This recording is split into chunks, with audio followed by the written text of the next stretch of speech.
How long did it take you before you could combine the cards and get the meaning from both cards? Into a story? Yeah, hooking the cards up. I think that took me about a year of studying it quite intensely. And I would say, when I say studying intensely, I would say about maybe 20 hours a week. It was a fair bit of work, but it's well worth it. Well worth it. Well worth it. How often would you recommend a reading? I really don't think there's a time frame for that because it really depends on what's going on in your life. If you had a reading done at the beginning of January, kind of wanting to look at what's going to happen in 2003 for you, then 2 months from now, something might you might get a new job, and you might actually want to look at that, see what the tarot has to say about that. So it really depends on what's going on in your life. They're great.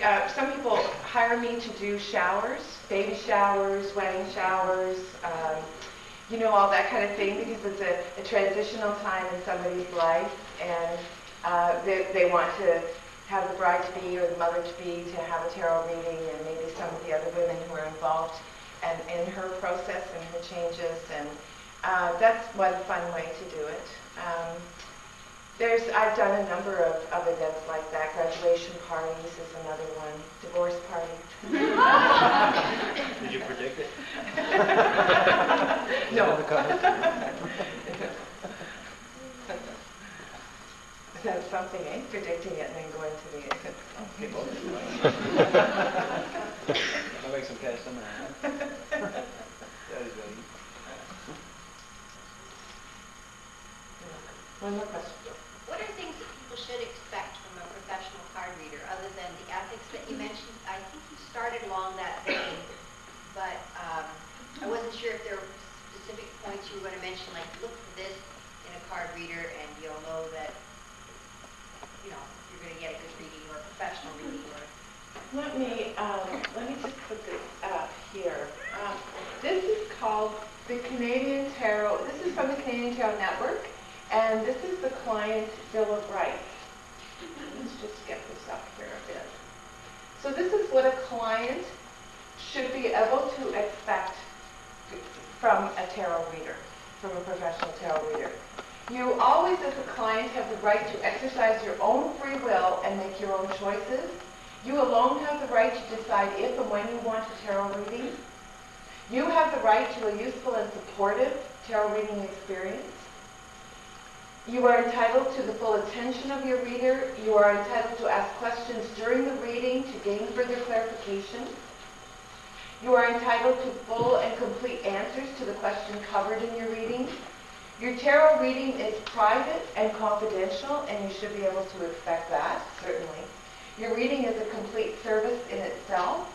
You're not required to purchase anything else. Tarot readers are not qualified to give medical advice unless they are physicians. In fact, tarot readers are not entitled to give any kind of advice unless they also hold those qualifications.